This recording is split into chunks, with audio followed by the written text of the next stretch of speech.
ದೆಹಲಿಯಲ್ಲಿ ಮತ್ತೆ ರೈತ ಹೋರಾಟ ಜೋರಾಗ್ಬಿಟ್ಟಿದೆ. ವಿವಿಧ ಬೇಡಿಕೆ ಈಡೇರಿಸುವಂತೆ ಆಗ್ರಹಿಸಿ ಅನ್ನದಾತ ಬೀದಿಗಿಳಿದಿದ್ದು, ನಿನ್ನೆ ಕೂಡ ರೈತರನ್ನ ಹಿಮ್ಮೆಟ್ಟಿಸೋದಕ್ಕೆ ಪೊಲೀಸರು ಶತ ಪ್ರಯತ್ನ ಮಾಡಿದ್ರು. ಈ ಕುರಿತ ಒಂದು ರಿಪೋರ್ಟ್ ಇಲ್ಲಿದೆ ನೋಡಿ.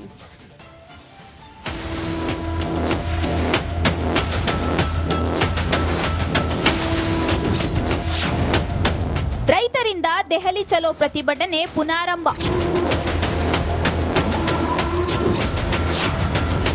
ಶಂಭುಗಡಿಯಲ್ಲಿ ಬ್ಯಾರಿಕೇಡ್ ಹಾಕಿ ಬಿಗಿ ಭದ್ರತೆ.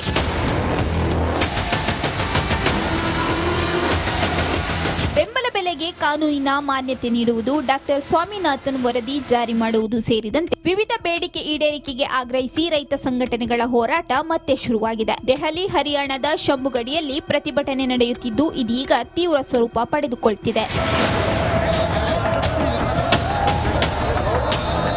ಗಡಿಯಲ್ಲಿ ದೆಹಲಿ ಪ್ರವೇಶಿಸಲು ಯತ್ನಿಸಿದ ಪ್ರತಿಭಟನಾ ನಿರತ ರೈತರ ಮೇಲೆ ಪೊಲೀಸರು ಅಶ್ರುವಾಯು ದಾಳಿ ನಡೆಸಿದ್ದಾರೆ. ಶುಕ್ರವಾರ ದೆಹಲಿ ಗಡಿ ಪ್ರವೇಶಕ್ಕೆ ತಡೆ ಬಿದ್ದ ಹಿನ್ನೆಲೆ ಸರ್ಕಾರದ ಜೊತೆಗಿನ ಮಾತುಕತೆಗೆ ರೈತ ಮುಖಂಡರು ಒಂದು ದಿನದ ಸಮಯ ನೀಡಿದ್ರು. ಪ್ರಧಾನಿ ಮೋದಿ ಸರ್ಕಾರದಿಂದ ಮಾತುಕತೆಗೆ ಯಾವುದೇ ಆಹ್ವಾನ ಬರದ ಹಿನ್ನೆಲೆ ರೈತರು ಮತ್ತೆ ದೆಹಲಿ ಗಡಿ ಪ್ರವೇಶಕ್ಕೆ ಯತ್ನಿಸಿದ್ರು. ಆದರೆ ಹರಿಯಾಣ ಪೊಲೀಸರು ರೈತರನ್ನು ತಡೆದ್ರು. ಇದೇ ಕಾರಣಕ್ಕೆ ವಾಗ್ವಾದವೂ ಏರ್ಪಟ್ಟಿತು. ಈ ವೇಳೆ ಅಶ್ರುವಾಯು ಶೆಲ್ನಿಂದ 16 ರೈತರು ಗಾಯಗೊಂಡಿದ್ದಾರೆ. ಅವರಲ್ಲಿ ಒಬ್ಬ ರೈತ ಕಣ್ಣು ಕಳೆದುಕೊಂಡಿದ್ದಾನೆ ಎನ್ನಲಾಗಿದೆ.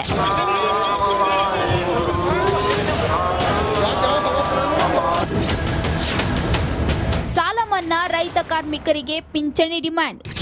ಎಂಎಸ್ಪಿ ಕಾನೂನು ಖಾತರಿ ಸೇರಿದಂತೆ ವಿವಿಧ ಬೇಡಿಕೆಗಳಿಗೆ ರೈತರು ಒತ್ತಾಯಿಸಿದ್ದಾರೆ. ಜೊತೆಗೆ ರೈತರು ಕೃಷಿ ಸಾಲ ಮನ್ನಾ, ರೈತರ ಕಾರ್ಮಿಕರಿಗೆ ಪಿಂಚಣಿ, ವಿದ್ಯುತ್ ದರ ಹೆಚ್ಚಳಕ್ಕೆ ಬ್ರೇಕ್ ಹಾಕುವುದು, ಪೊಲೀಸ್ ಪ್ರಕರಣಗಳು ಹಿಂಪಡೆಯಬೇಕು ಮತ್ತು 2021ರಲ್ಲಿ ಲಖೀಂಪುರ ಕೇರಿ ಹಿಂಸಾಚಾರದ ಸಂತ್ರಸ್ತರಿಗೆ ನ್ಯಾಯಕ್ಕಾಗಿ ಒತ್ತಾಯಿಸುತ್ತಿದ್ದಾರೆ. ಇನ್ನು ರೈತರ ಗುರುತಿನ ಪರಿಶೀಲನೆಯ ನಂತರವೇ ಪ್ರತಿಭಟನೆಗೆ ಅವಕಾಶ ನೀಡಲಾಗುವುದು ಎಂದು ಪೊಲೀಸರು ತಗಾದೆ ತೆಗೆದಿದ್ದಾರೆ. ಹೀಗಾಗಿ ದೆಹಲಿಯತ್ತ ಸಾಗಲು ರೈತರು ಹೊಸ ಪ್ರಯತ್ನ ಮಾಡುವ ದೃಷ್ಟಿಯಿಂದ ಪಂಜಾಬ್, ಹರಿಯಾಣ ಗಡಿಯಲ್ಲಿ ಭದ್ರತೆಯನ್ನ ಹೆಚ್ಚಿಸಲಾಗಿದೆ.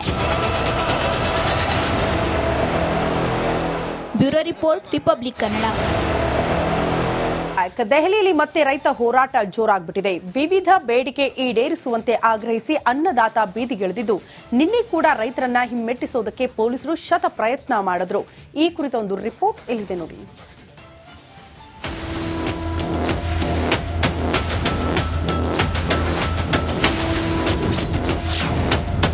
ರೈತರಿಂದ ದೆಹಲಿ ಚಲೋ ಪ್ರತಿಭಟನೆ ಪುನಾರಂಭ.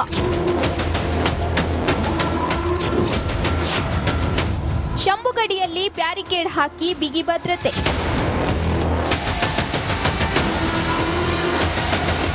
ಬೆಂಬಲ ಬೆಲೆಗೆ ಕಾನೂನಿನ ಮಾನ್ಯತೆ ನೀಡುವುದು, ಡಾಕ್ಟರ್ ಸ್ವಾಮಿನಾಥನ್ ವರದಿ ಜಾರಿ ಮಾಡುವುದು ಸೇರಿದಂತೆ ವಿವಿಧ ಬೇಡಿಕೆ ಈಡೇರಿಕೆಗೆ ಆಗ್ರಹಿಸಿ ರೈತ ಸಂಘಟನೆಗಳ ಹೋರಾಟ ಮತ್ತೆ ಶುರುವಾಗಿದೆ. ದೆಹಲಿ, ಹರಿಯಾಣದ ಶಂಭುಗಡಿಯಲ್ಲಿ ಪ್ರತಿಭಟನೆ ನಡೆಯುತ್ತಿದ್ದು, ಇದೀಗ ತೀವ್ರ ಸ್ವರೂಪ ಪಡೆದುಕೊಳ್ಳುತ್ತಿದೆ. ಗಡಿಯಲ್ಲಿ ದೆಹಲಿ ಪ್ರವೇಶಿಸಲು ಯತ್ನಿಸಿದ ಪ್ರತಿಭಟನಾ ನಿರತ ರೈತರ ಮೇಲೆ ಪೊಲೀಸರು ಅಶ್ರುವಾಯು ದಾಳಿ ನಡೆಸಿದ್ದಾರೆ. ಶುಕ್ರವಾರ ದೆಹಲಿ ಗಡಿ ಪ್ರವೇಶಕ್ಕೆ ತಡೆ ಬಿದ್ದ ಹಿನ್ನೆಲೆ ಸರ್ಕಾರದ ಜೊತೆಗಿನ ಮಾತುಕತೆಗೆ ರೈತ ಮುಖಂಡರು ಒಂದು ದಿನದ ಸಮಯ ನೀಡಿದ್ರು. ಪ್ರಧಾನಿ ಮೋದಿ ಸರ್ಕಾರದಿಂದ ಮಾತುಕತೆಗೆ ಯಾವುದೇ ಆಹ್ವಾನ ಬರದ ಹಿನ್ನೆಲೆ ರೈತರು ಮತ್ತೆ ದೆಹಲಿ ಗಡಿ ಪ್ರವೇಶಕ್ಕೆ ಯತ್ನಿಸಿದ್ರು. ಆದರೆ ಹರಿಯಾಣ ಪೊಲೀಸರು ರೈತರನ್ನು ತಡೆದ್ರು. ಇದೇ ಕಾರಣಕ್ಕೆ ವಾಗ್ವಾದವೂ ಏರ್ಪಟ್ಟಿತು. ಈ ವೇಳೆ ಅಶ್ರುವಾಯು ಶೆಲ್ನಿಂದ 16 ರೈತರು ಗಾಯಗೊಂಡಿದ್ದಾರೆ. ಅವರಲ್ಲಿ ಒಬ್ಬ ರೈತ ಕಣ್ಣು ಕಳೆದುಕೊಂಡಿದ್ದಾನೆ ಎನ್ನಲಾಗಿದೆ.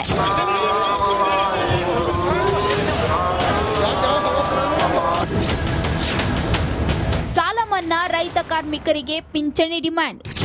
ಎಂಎಸ್ಪಿ ಕಾನೂನು ಖಾತರಿ ಸೇರಿದಂತೆ ವಿವಿಧ ಬೇಡಿಕೆಗಳಿಗೆ ರೈತರು ಒತ್ತಾಯಿಸಿದ್ದಾರೆ. ಜೊತೆಗೆ ರೈತರು ಕೃಷಿ ಸಾಲ ಮನ್ನಾ, ರೈತರ ಕಾರ್ಮಿಕರಿಗೆ ಪಿಂಚಣಿ, ವಿದ್ಯುತ್ ದರ ಹೆಚ್ಚಳಕ್ಕೆ ಬ್ರೇಕ್ ಹಾಕುವುದು, ಪೊಲೀಸ್ ಪ್ರಕರಣಗಳು ಹಿಂಪಡೆಯಬೇಕು ಮತ್ತು 2021ರಲ್ಲಿ ಲಖೀಂಪುರ ಕೇರಿ ಹಿಂಸಾಚಾರದ ಸಂತ್ರಸ್ತರಿಗೆ ನ್ಯಾಯಕ್ಕಾಗಿ ಒತ್ತಾಯಿಸುತ್ತಿದ್ದಾರೆ. ಇನ್ನು ರೈತರ ಗುರುತಿನ ಪರಿಶೀಲನೆಯ ನಂತರವೇ ಪ್ರತಿಭಟನೆಗೆ ಅವಕಾಶ ನೀಡಲಾಗುವುದು ಎಂದು ಪೊಲೀಸರು ತಗಾದೆ ತೆಗೆದಿದ್ದಾರೆ. ಹೀಗಾಗಿ ದೆಹಲಿಯತ್ತ ಸಾಗಲು ರೈತರು ಹೊಸ ಪ್ರಯತ್ನ ಮಾಡುವ ದೃಷ್ಟಿಯಿಂದ ಪಂಜಾಬ್, ಹರಿಯಾಣ ಗಡಿಯಲ್ಲಿ ಭದ್ರತೆಯನ್ನ ಹೆಚ್ಚಿಸಲಾಗಿದೆ.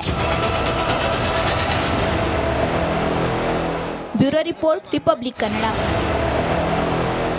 ದೆಹಲಿಯಲ್ಲಿ ಮತ್ತೆ ರೈತ ಹೋರಾಟ ಜೋರಾಗ್ಬಿಟ್ಟಿದೆ. ವಿವಿಧ ಬೇಡಿಕೆ ಈಡೇರಿಸುವಂತೆ ಆಗ್ರಹಿಸಿ ಅನ್ನದಾತ ಬೀದಿಗಿಳಿದಿದ್ದು, ನಿನ್ನೆ ಕೂಡ ರೈತರನ್ನ ಹಿಮ್ಮೆಟ್ಟಿಸೋದಕ್ಕೆ ಪೊಲೀಸರು ಶತ ಪ್ರಯತ್ನ ಮಾಡಿದ್ರು.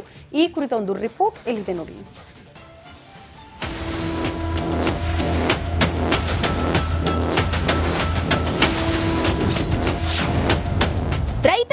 ದೆಹಲಿ ಚಲೋ ಪ್ರತಿಭಟನೆ ಪುನಾರಂಭ.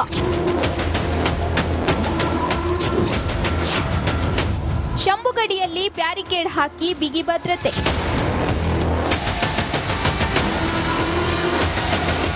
ಬೆಂಬಲ ಬೆಲೆಗೆ ಕಾನೂನಿನ ಮಾನ್ಯತೆ ನೀಡುವುದು, ಡಾಕ್ಟರ್ ಸ್ವಾಮಿನಾಥನ್ ವರದಿ ಜಾರಿ ಮಾಡುವುದು ಸೇರಿದಂತೆ ವಿವಿಧ ಬೇಡಿಕೆ ಈಡೇರಿಕೆಗೆ ಆಗ್ರಹಿಸಿ ರೈತ ಸಂಘಟನೆಗಳ ಹೋರಾಟ ಮತ್ತೆ ಶುರುವಾಗಿದೆ. ದೆಹಲಿ, ಹರಿಯಾಣದ ಶಂಭುಗಡಿಯಲ್ಲಿ ಪ್ರತಿಭಟನೆ ನಡೆಯುತ್ತಿದ್ದು ಇದೀಗ ತೀವ್ರ ಸ್ವರೂಪ ಪಡೆದುಕೊಳ್ಳುತ್ತಿದೆ.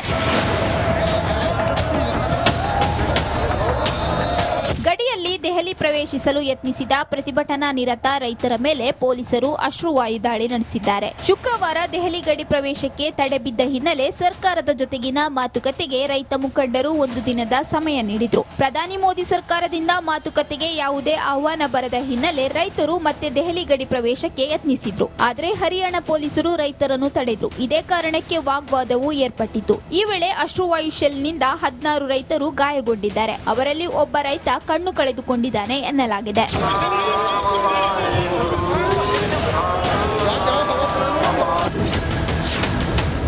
ಸಾಲ ಮನ್ನಾ, ರೈತ ಕಾರ್ಮಿಕರಿಗೆ ಪಿಂಚಣಿ ಡಿಮ್ಯಾಂಡ್. ಎಂಎಸ್ಪಿ ಕಾನೂನು ಖಾತರಿ ಸೇರಿದಂತೆ ವಿವಿಧ ಬೇಡಿಕೆಗಳಿಗೆ ರೈತರು ಒತ್ತಾಯಿಸಿದ್ದಾರೆ. ಜೊತೆಗೆ ರೈತರು ಕೃಷಿ ಸಾಲ ಮನ್ನಾ, ರೈತರ ಕಾರ್ಮಿಕರಿಗೆ ಪಿಂಚಣಿ, ವಿದ್ಯುತ್ ದರ ಹೆಚ್ಚಳಕ್ಕೆ ಬ್ರೇಕ್ ಹಾಕುವುದು, ಪೊಲೀಸ್ ಪ್ರಕರಣಗಳು ಹಿಂಪಡೆಯಬೇಕು ಮತ್ತು 2021ರಲ್ಲಿ ಲಖೀಂಪುರ ಕೇರಿ ಹಿಂಸಾಚಾರದ ಸಂತ್ರಸ್ತರಿಗೆ ನ್ಯಾಯಕ್ಕಾಗಿ ಒತ್ತಾಯಿಸುತ್ತಿದ್ದಾರೆ. ಇನ್ನು ರೈತರ ಗುರುತಿನ ಪರಿಶೀಲನೆಯ ನಂತರವೇ ಪ್ರತಿಭಟನೆಗೆ ಅವಕಾಶ ನೀಡಲಾಗುವುದು ಎಂದು ಪೊಲೀಸರು ತಗಾದೆ ತೆಗೆದಿದ್ದಾರೆ. ಹೀಗಾಗಿ ದೆಹಲಿಯತ್ತ ಸಾಗಲು ರೈತರು ಹೊಸ ಪ್ರಯತ್ನ ಮಾಡುವ ದೃಷ್ಟಿಯಿಂದ ಪಂಜಾಬ್, ಹರಿಯಾಣ ಗಡಿಯಲ್ಲಿ ಭದ್ರತೆಯನ್ನ ಹೆಚ್ಚಿಸಲಾಗಿದೆ. Bureau report, republic Kannada. ನಮಸ್ಕಾರ, ಕರ್ನಾಟಕ ಪ್ರೈಮ್ ಟೈಮ್ಗೆ ಸ್ವಾಗತ. ನಾನು ಜಯಪ್ರಕಾಶ್ ಶೆಟ್ಟಿ. ಇಡೀ ಕರ್ನಾಡು ಇವತ್ತು ರೆಬೆಲ್ ಆಗಿ ನಿಂತಿದೆ. ಈ ಹಗರಣಗಳನ್ನು ಸದನದಲ್ಲಿ ಪ್ರಸ್ತಾಪ ಮಾಡಲು ಕೂಡ ಕಾಂಗ್ರೆಸ್ ಹಿಂದೇಟು ಹಾಕಿದ್ದೇಕೆ? ನಿಮ್ಗೆ ಸಂಬಳ ಅದಕ್ಕೆ, ನಿಮಗೆ ವಾಹನ ಅದಕ್ಕೆ, ನಿಮಗೆ ವೆಪನ್ ಅದಕ್ಕೆ, ನೀವು ಅದನ್ನು ಸೆರೆ ಹಿಡಬೇಕಾಗಿತ್ತು. ನೀವು ವಿದ್ಯುತ್ ಬರ ಇದೆ ಅಂತ ಹೇಳ್ತಾ ಇದ್ದೀರಿ, ಎಲ್ಲಿ ಬರ ಇದೆ ನೀವು ಹೇಳಬೇಕು. ಪಾಕಿಸ್ತಾನ್ ಆಕ್ಯುಪೈಡ್ ಕಾಶ್ಮೀರ್ ಅದು ಎಂದೆಂದಿಗೂ ನಮ್ಮದು. 40 ಮೆಷಿನ್ಗಳು ತಂದಿತ್ತು ನೋಟ್ ಎಣಿಸುವುದಕ್ಕೆ, ಅದೇ ಹಾಳಾಯಿತು. ಮಥುರಾದ ಗಲಾಟೆ ಇದೆಯಲ್ಲ, ಅದು ಸ್ಥಳೀಯವಾಗಿ ಕೂತು ಪರಿಹರಿಸಬಹುದಾದಂಥ ಕಾನೂನಿದೆ. ಗ್ಯಾರಂಟಿ ಯೋಜನೆಯಿಂದ ನಷ್ಟ ಆಗಿದೆ, ಲಾಭ ಆಗಿದೆ, ದಯವಿಟ್ಟು ಹೇಳಿ. Dawood Ibrahim most wanted criminal ಯಾವಾಗಾದ ಅಂದ್ರೆ ಇಲ್ಲಿ ತನಕ ಭಾರತ ದೇಶದಲ್ಲಿ ಓರ್ವ ದಲಿತ ಪ್ರಧಾನಿಯಾದಂಥ ಇತಿಹಾಸವೇ ಇಲ್ಲ. ರಿಪಬ್ಲಿಕ್ ವರ್ಲ್ಡ್ ಆಪ್ ಇದು ಕೇವಲ ಅಪ್ಲಿಕೇಶನ್ ಅಲ್ಲ, ಸಮಗ್ರ ಸುದ್ದಿಗಳ ಸಂಪರ್ಕ ಮಾರ್ಗಕ್ಕೆ ಕ್ರಾಂತಿಕಾರಿ ಬದಲಾವಣೆ. ರಿಪಬ್ಲಿಕ್ ವರ್ಲ್ಡ್ ಆಪ್ ಕೇವಲ ಸುದ್ದಿ ಅಪ್ಲಿಕೇಶನ್ ಅನ್ನ ಪರಿಚಯ ಮಾಡ್ತಾ ಇಲ್ಲ, ಬದಲಾಗಿ ಡಿಜಿಟಲ್ ಸುದ್ದಿ ಬಳಕೆಯ ಹೊಸ ಯುಗಕ್ಕೆ ನಾಂದಿ ಹಾಡ್ತಾ ಇದೆ. ಇದೊಂದು ಬ್ರೇಕಿಂಗ್ ನ್ಯೂಸ್, ಪ್ರಭಾವಶಾಲಿ ಕಾರ್ಯಕ್ರಮಗಳಿಗೆ ಗಟ್ಟಿಯಾದ ವೇದಿಕೆ. ರಿಪಬ್ಲಿಕ್ ವರ್ಲ್ಡ್ ಅಪ್ಲಿಕೇಶನ್ ಈಗ ಲೈವ್ ಆಗಿದೆ. ಗೂಗಲ್ ಪ್ಲೇ ಸ್ಟೋರ್ ಮತ್ತು ಆಪಲ್ ಆಪ್ ಸ್ಟೋರ್ ಎರಡರಲ್ಲೂ ಲಭ್ಯವಿದೆ. ಈಗಲೇ ಡೌನ್ಲೋಡ್ ಮಾಡಿ.